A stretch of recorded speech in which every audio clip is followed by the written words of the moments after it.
Welcome back to What You Missed Gaming, the video game news show that knows it's dangerous to go alone and uninformed on the internet. So here, take this video game news with you and stay informed, ladies and gentlemen. Welcome back, Mavericks, to What You Missed, the gaming news show where your host actually plays and completes the games he talks about. I want to kick things off with a story that's really amazing, but at the same time feels pretty bad. And you might be scratching your head and saying, why? Well, because someone has cancer, and cancer sucks. Everyone hates cancer. After cancer diagnosis, Dota 2 Commentator returns to the game in between chemo sessions. I really appreciate this person, this individual. Good on you. Keep the fight, man. Keep the faith. The best thing to destroy cancer is a great demeanor and chemo sessions. I mean, man, you know, wouldn't it be great if we could just defeat cancer by smiling at it, you know? So, even if you have a good demeanor, you still need to go through the treatments to actually get rid of it. This person's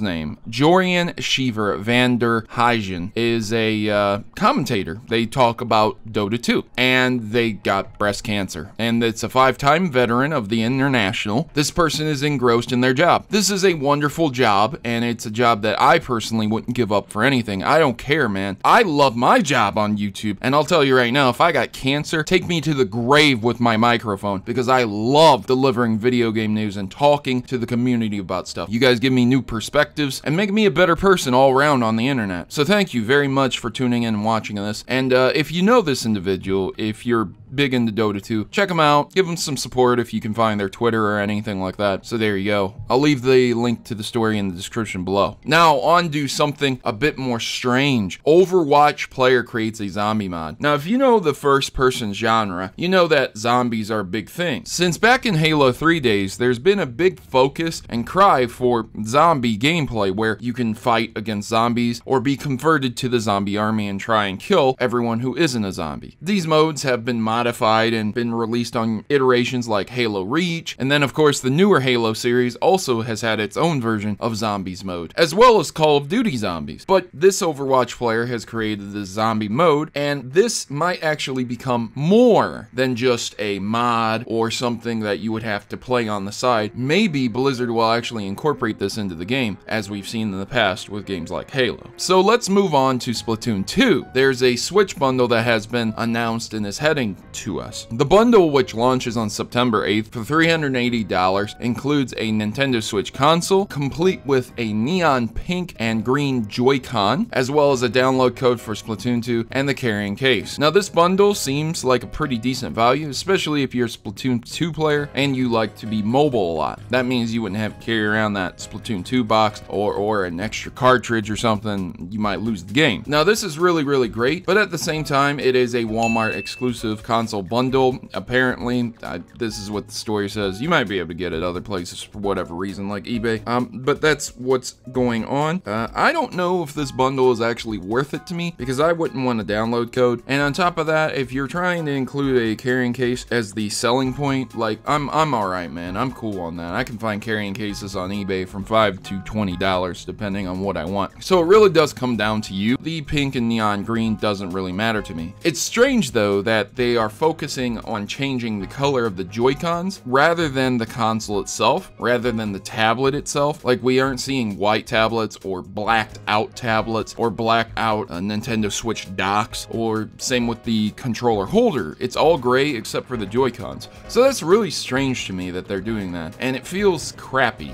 When I go and buy a unique and interesting console, like I remember back in the day the Xbox 360 had a Halo console. It was awesome looking and I absolutely love it. And the same with Call of Duty. They had Call of Duty Xbox consoles. So I wonder why Nintendo has stopped doing that with their newer consoles. I think the Wii U only had a Zelda edition for the Wii U pad, and that was it. So yeah, that's coming if you're interested in Splatoon 2 and you're a big Splatoon 2 player. But also with Splatoon 2, they topped software sales for July 2017. So that's really good, but at the same time, there wasn't anything really competing for those sales. Yeah, Crash Bandicoot was out. So here are the top selling games for the US in July 2017. Splatoon 2 was #1, obviously, and then Crash Bandicoot, the Insane Trilogy. And then if you look at the next one, you kind of see that there really wasn't competing software, because Grand Theft Auto 5 was #3, and then you had Final Fantasy and so on and so forth. where you see the games. I put them on the screen. That means that there wasn't really any competition. So while Splatoon 2 was really great at selling, there wasn't anything fighting against it major, like the Battlefield 1 releases, Destiny 2s, the Call of Duties, the whatever is coming out that's the killer game everyone wants. It's interesting that Nintendo sells their games on off months now, which is good because people tend to buy them more often than not on the off months, but at the same time, it's not really showing that you're destroying the competition. It's just showing that no one wants to buy anything that month. So there you go. There's an Xbox One X pre-order info that is going to be released and revealed at Gamescom. Now, I already talked about this before in a story.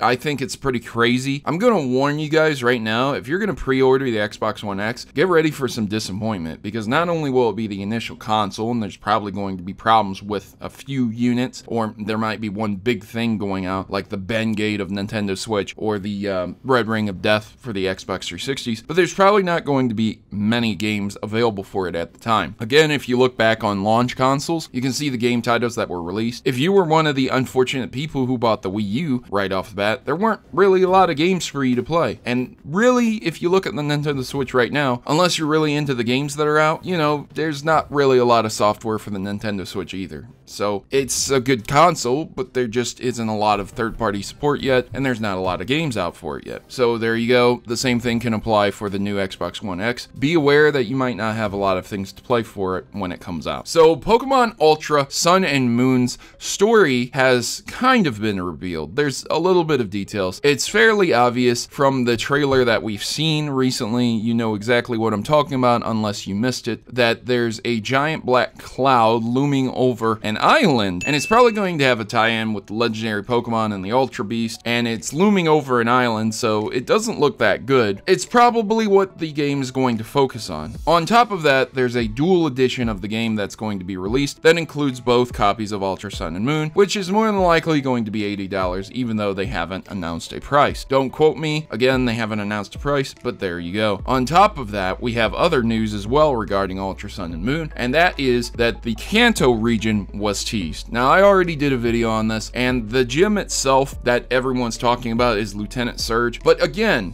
the gym looks like it has a karate master in the back of it. It looks like it has a battle girl in it, and where the gym leader usually stands is not in the center of the gym. So it feels like the player is talking to someone, but it feels like a random encounter. An encounter we've seen in the past where you will encounter individuals in certain areas, but they're not necessarily the leader or someone you're going to battle there. Which means, again, I doubt very heavily that we're going to be seeing a post-game Kanto region. But if we do, it would be a strange one because this trainer is not part of Kanto. So I won't talk about that much more. I already talked about it in a video. But there is a new Pokemon Z move that was advertised in a trailer, and it is called Clangorous Soul Blaze, and I've watched it take out two powerful dragon Pokemon at the same time. This is a Pokemon Z move. If you're interested in seeing it and you love the game, I'll leave you the link in the description below. You can see it for yourself. It's pretty powerful, pretty OP. There you go. The final story I want to hit on though, and this is probably the biggest one, is that Pokemon Gold and Silver are receiving a boxed re-release for the Nintendo 3DS.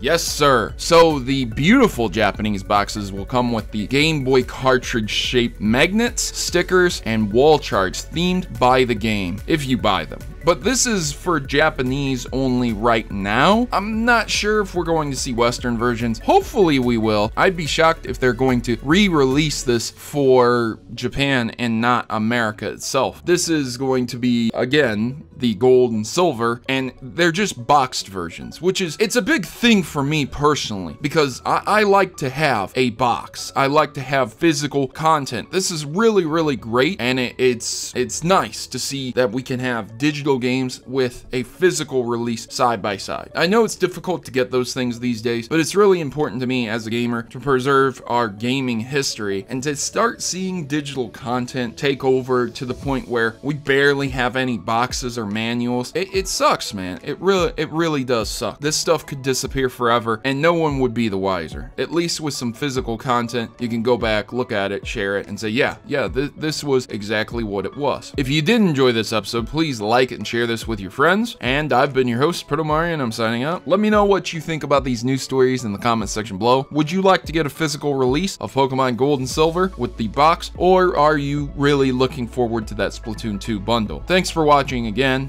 and I'm signing out. As always, good gaming, God bless, and once again, thanks for watching.